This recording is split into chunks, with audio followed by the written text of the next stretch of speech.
Welcome to the Golden Gems podcast. Today we're taking a deep dive into Rick Doblin and his 40-year bureaucratic war to turn MDMA from a Schedule I felony into a legal medical breakthrough. And it's such a fascinating story because it completely flips the script on how we think about social change. Right, because if you imagine trying to defeat the U.S. federal government, what do? Do you protest? Do you riot? Yeah, that's the standard playbook, right? Taking to the streets. Exactly. But if you're Rick Doblin, you do something much more terrifying. You just bury them in thousands of pages of perfectly formatted, undeniable clinical data. It really is this massive paradox. I mean, you hear the phrase psychedelic movement and you immediately picture like tie-dye anti-war protests, radicals trying to burn the system down. The classic counterculture icons. Yeah, exactly. But Rick Doblin is the absolute antithesis of that. He is a highly functioning bureaucrat with essentially a messiah complex, and his weapon of choice was an impenetrable briefcase full of clinical data. Which is just brilliant. Right. He recognized early on that while the instinct of the rebel is to just reject the establishment, the most effective way to defeat a bureaucracy is to master regulatory compliance. You just beat the agency at its own game. And to really understand where that strategy comes from, you have to look at his foundation. So he's born in 1953 in Chicago. We're a pretty standard family, right? Yeah, his father is a pediatrician, his mother is a school teacher. It's a very standard middle-class Jewish upbringing. But it is heavily, heavily shadowed by the historical weight of the Holocaust and, at the time, the omnipresent threat of the Cold War. Right, the existential dread of that era. Exactly. So Doblin didn't look at the world's problems as purely political or economic. He looked at the geopolitical landscape and concluded that human consciousness itself was the bottleneck. He essentially believed that if humans didn't fundamentally alter how they thought and, connected with one another, mutually assured destruction wasn't just a possibility, it was an inevitability. Like it was just a matter of time. Exactly. And that specific worldview is exactly what makes his actions in 1971 make total sense. Okay, so picture this. You're an 18-year-old freshman at New College of Florida in 1971. You take LSD for the first time, but for Doblin, this isn't a recreational party experience. It is a full-blown psychic demolition. Yeah, he experiences the total dissolution of his ego construct. He sees the interconnectedness of all things. And he takes this so seriously that he goes to his guidance counselor, entirely earnest, and announces that his life's mission is to become a psychedelic therapist. And the counselor effectively tells him he is clinically insane for even suggesting it. Wow. Just shuts it down completely. Totally, because by then, the cultural window of the 1960s had slammed shut. The Controlled Substances Act of 1970 had just been signed into law. The establishment had completely criminalized the exact tools Doblin believed were necessary for human survival. So every legitimate research lab in the country is just locked. Yeah, completely. And his response to that is fascinating. He just drops out. Right. He spends a decade in the wilderness of Sarasota, Florida, basically starting a construction company and building houses. Which seems like a huge detour. It does, but I look at this period like an architect who suddenly realizes that a beautiful visionary blueprint is entirely useless if the city planning commission won't grant you the zoning permits. Oh, that's a great way to put it. Yeah, he looked at the casualties of the 1960s counterculture, like the burnouts, the people who lost their minds because they completely rejected all structure and decided he didn't want to be the debris. He wanted to build the structure. And that physical labor in Sarasota, building houses, was paired with intense psychological mapping. He was deeply studying the work of Dr. Stanislav Grof. And Grof is a major figure here, right? Oh, absolutely. Grof was a Czech psychiatrist who, right before the Nixon administration shut everything down, managed to conduct over 4,000 supervised LSD sessions at the Maryland Psychiatric Research Center. 4,000 sessions. That's a massive data set. It's huge. And we aren't talking about marginal results either. Grof had published data showing 70 to 80% improvement rates in chronic alcoholics. Wait, 70 to 80% just from single sessions? Yes, single highly structured sessions. Grof became Doblin's mentor, and he instilled this crucial principle. Yeah. He taught him that the medicine is merely a catalyst. The actual healing occurs within the psyche's architecture, which is guided by the therapy. But building this theoretical blueprint was easy in a vacuum, Doblin realizes the fatal flaw of the 1960s movement. That you can't just operate in secret. Exactly. Brilliant clinical research means absolutely nothing if the government classifies your work as a felony. You can't operate in underground labs and expect to change the world. You need the FDA. So he actually returns to college in 1982. And this is when he discovers a molecule called MDMA. Which at this point was actually still legal, right? It was. It was quietly being used by this underground network of therapists who called it Atom. And MDMA was entirely unique compared to classic psychedelics. How so? Like mechanically. Well, it didn't dissolve the ego or cause visual hallucinations like LSD. It simply quieted the brain's fear response. So it allowed a patient to look directly at their deepest, most terrifying traumas without flinching. So Doblin didn't just see a chemical compound. He saw a diplomatic bridge to mainstream psychiatry. Exactly. But he also knew the DEA would eventually try to outlaw it. Which is exactly what happens in 1984. The drug escapes those quiet therapy rooms and suddenly hits the club scene in Texas under the street name Ecstasy. And the DEA reacts with a sledgehammer. They announce emergency scheduling to place MDMA in Schedule 1. And by slapping it with the Schedule I label, the DEA wasn't just banning a club drug, they were handing down a permanent death sentence to any clinical research. Yeah. Basically dictating that the drug had a high potential for abuse and absolutely zero medical value. Now, the standard playbook for the psychedelic community in 1984 was to fold, right? To retreat and move operations entirely underground. But Doblin does the unthinkable here. Yeah, at 30 years old, with absolutely no law degree, no institutional backing, he forms a nonprofit called Earth Metabolic Design Laboratories. He hires a brilliant lawyer named Richard Cotton, and he actually sues the DEA. I mean, how does a 30-year-old construction worker sue the DEA and force them to the table? By utilizing the administrative law courts, Doblin forced the federal government to defend its logic in a venue where empirical evidence, not just, political rhetoric, actually dictates the outcome. So he brings in the absolute heavyweights to testify. Yeah. People like Dr. George Greer, who had meticulously documented these remarkable results using MDMA in couples therapy, and Dr. Lester Grinspoon from Harvard Medical School. Right. And they systematically argued that MDMA reduced amygdala hyperactivity while maintaining complete cognitive function. Like, it allowed patients to process trauma without dissociating. And the crazy thing is, the strategy almost worked. After months of grueling testimony, the administrative law judge, Francis Young, ruled in Doblin's favor. Yeah. He recommended MDMA be placed in Schedule III. Which would have kept the door open for medical research and prescription use. Exactly. But a legal victory on paper turned into a total failure in practice because John Lawn, the administrator of the DEA, simply ignored the judge's recommendation. He just ignored it. Yeah, in July 1988, Lawn used his executive power to override the judicial process entirely and placed MDMA in Schedule I. Anyway. And the federal courts ultimately deferred to the DEA's administrative authority. I really argue that this specific defeat is the defining moment of Rick Doblin's life. He realizes that, in the eyes of the federal government, being scientifically and morally right is just insufficient. Yeah, you have to be more persistent than the bureaucracy itself. Right. If the DEA was going to use administrative force to crush him, he needed a bigger administrative hammer. So he executes this massive pivot. He founds MAPS, the Multidisciplinary Association for Psychedelic Studies, in 1986. And then he goes to Harvard. He earns a master's degree and follows it up with a PhD in public policy from the Kennedy School of Government in 2001. And the focus of his doctoral work is so critical here. It really is. He didn't study pharmacology or neuroscience. He wrote a 325-page dissertation meticulously analyzing FDA protocols, DEA scheduling criteria, and international treaty obligations under the UN Convention on Psychotropic Substances. Wow. So he literally mapped every single bureaucratic choke point that had killed previous research. Exactly. He reverse-engineered the regulatory state to build a playbook to hack the FDA. And that playbook dictates his every move from the 1990s all the way through 2021. MAPS begins operating as a first-of-its-kind nonprofit pharmaceutical company. They eventually raise over $150 million from private donors, institutions like the Tides Foundation, the River Styx Foundation, and individuals like Tim Ferriss. But he kept the intellectual property within a nonprofit structure, right? Because he wanted the medicine accessible, not just engineered to maximize shareholder dividends. Exactly. And the tactical masterstroke during this phase, the decision that really protected the entire operation, was his choice of indication.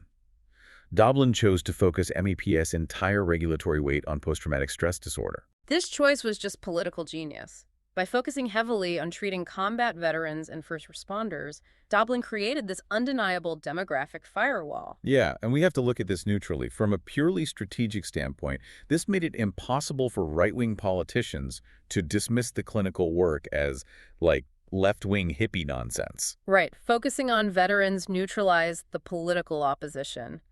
Because opposing the research meant opposing a potential cure for soldiers who had sacrificed for their country. With that political shielding in place, they developed the MAPS protocol.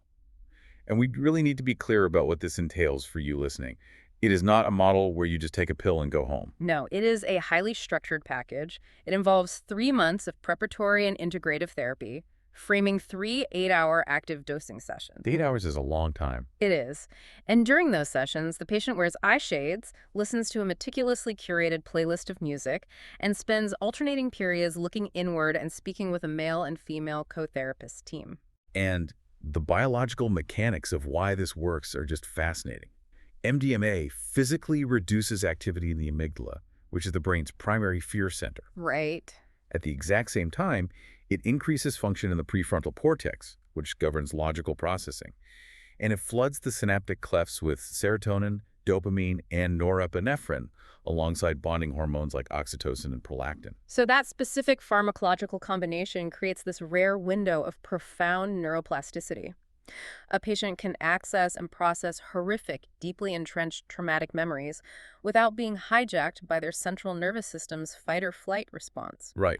The pharmacological effect of the molecule lasts 4 to 6 hours, but the therapeutic window it opens can facilitate structural healing in the brain that lasts for months, if not permanently. And the clinical data they produced over the decades to prove this is just staggering. They started with the 1994 UCLA Phase 1 safety trials to prove the physiological effects were manageable. Then came the Phase 2 trials in the 2000s, culminating in Dr. Michael Masufer's 2010 study. And that study showed an 83% clinically significant improvement in patients with chronic treatment-resistant PTSD. Those numbers laid the undeniable foundation for the May 2021 MAPP1 Phase 3 trial, which was published in Nature Medicine. The statistical power of the study was what finally forced the establishment to pay attention. They achieved a p-value of less than 0.00001. Which is incredible. Wait, a p-value of less than 0.00001. For those of us who haven't taken a statistics class recently, just how rare is that in psychiatry? It is practically unheard of. It essentially means there is a near zero chance that these dramatic results were a statistical fluke. It represents near absolute certainty that the drug and therapy combination was the direct cause of the patient's improvement. And the clinical metrics back up that certainty completely. They use the CAPS-5 assessment, which is basically the gold standard for measuring PTSD severity. Yeah. The average baseline scores dropped from 35.5 points down to 11.5 points. Wow. And for context, a score of 35 means you are barely functioning. You are dealing with night terrors, severe dissociation, and hypervigilance. Right, and dropping to an 11 means you basically have your life back. 67% of the participants in the MDMA group no longer even qualified for a PTSD diagnosis after the treatment. Which is just a mountain of undeniable data, and it secured the FDA's Breakthrough Therapy designation in 2017. Dublin was right on the doorstep of final approval. But this is exactly where the narrative shifts into this catastrophic collision of cultures, because to handle the massive scale of commercialization and distribution required by FDA approval, MAPS spun off a for-profit entity called Lykos Therapeutics. Right, so you suddenly had the idealistic, deeply fervent culture of psychedelic advocacy forced to merge with the rigid, risk-averse, highly scrutinized compliance culture of the pharmaceutical world. And the collision happens in plain sight in June 2024. The FDA's Psychopharmacologic Drugs Advisory Committee meets to review the Lykos application, and it is an unmitigated disaster. Yeah. The committee votes 10-1 against the drug's effectiveness and 9-2 stating the safety concerns outweigh the benefits. The committee focused heavily on trial design, specifically weaponizing the concept of functional unblinding. Right. And this is the scientific paradox I find so compelling. How do you maintain a true, rigorous, double-blind placebo study when the active drug induces a profound, unmistakable, and mystical psychological experience? You really can't. If you give a patient a sugar pill and tell them it might be MDMA, they are going to know within 45 minutes if it wasn't. Both the patient and the therapist know immediately who is in the control group. Exactly. And the FDA's core complaint here is that they are mandated to regulate drugs, not therapy. So they were highly skeptical of the intensive co-therapist model. They questioned whether the dramatic benefits came from the pharmacological properties of the molecule or if they were just the result of the intense psychological support structure surrounding the patient. Right. Dr. Rajesh Narendran summed up the committee's skepticism perfectly. He stated that the functional unblinding made it impossible to determine if they were seeing a genuine pharmacological effect or merely a massive expectancy effect. Meaning the patients wanted to get better, they knew they got the drug, so they reported getting better. Exactly. And Dr. Melissa Barone pointed out the cultural issue seeping into the data, stating, "I'm concerned that the enthusiasm for this drug has gotten ahead of the evidence." But the scientific debate over unblinding was actually secondary to a devastating ethical blow that surfaced during the hearings. Investigative journalists brought to light reports regarding a 2016 Canadian Phase 2 trial. Yeah, this was really damaging. It was. An unlicensed therapist named Richard Jensen engaged in an inappropriate, abusive sexual relationship with a vulnerable patient named Megan Buisson during her integration period. And the critical issue from a regulatory standpoint is that MAPS had been aware of this severe boundary violation for years, but delayed rigorously reporting it to the FDA until they were literally forced to. That oversight failure gave the regulatory critics the exact ammunition they needed. It painted the entire MAPS movement not as a rigorous scientific organization, but as a vulnerable cult-like environment where clinical boundaries were fatally blurred by missionary zeal. The fallout was swift and brutal. In August 2024, the FDA issued a complete response letter. They outright refused to approve the drug and demanded a completely new, massively expensive Phase 3 trial. And the financial and structural impact of that was immediate. Lykos Therapeutic stock dropped 90% in 3 months. CEO Amy Emerson resigned, and the entire executive team was purged and restructured. So Dublin's greatest strength, his absolute, unyielding belief in the power of this molecule, had officially become a fatal regulatory liability. The cathedral of data he spent 40 years building was suddenly viewed by the establishment as ideologically compromised. But the tragedy of 2024 didn't end the story, right? It simply forced a global pivot. Which brings us to the present day, April 2026. Doblin is now 73 years old. He has been ousted from leadership at Lykos Therapeutics. Yeah, realizing the FDA path was blocked by political friction, Doblin took his blueprint international. As we speak, Doblin is operating out of Kyiv, Ukraine. In January 2026, he leveraged his decades of data to secure an emergency use authorization from the Ukrainian Ministry of Health to treat frontline soldiers suffering from severe combat trauma. They have already trained 200 Ukrainian therapists in the core protocols, and the first cohort of 50 veterans began treatment last month in March 2026. We are also seeing massive regulatory shifts globally based entirely on the data Doblin originally generated. Australia's Therapeutic Goods Administration rescheduled NDMA for authorized psychiatrist prescription. Israel and Canada have opened special access pathways too. Yeah, and Switzerland launched a comprehensive pilot program in May 2025. So Doblin is bypassing the American bottleneck by building a decentralized network of clinical evidence around the world. Meanwhile, the situation in the U.S. is a stark contrast. The new Phase 3 trial demanded by the FDA is now being run by David Hugh, who's a former vice president of neuroscience at Johnson & Johnson. And the new Lykos executive team has stripped the therapy protocol of all its esoteric psychedelic elements. They're running a highly medicalized, strictly compliant, and intentionally boring protocol. Boring is the goal now. Exactly. They're treating it like any other psychiatric pill to appease the FDA's exact specifications. And Doblin is acutely aware of his shifted position. In a podcast appearance in March 2026, he explicitly accepted his new status, saying, "I'm okay being the crazy uncle they lock in the attic once the company goes legitimate. My job was never to be respectable. My job was to prove it works." And his legacy on that front is undeniable.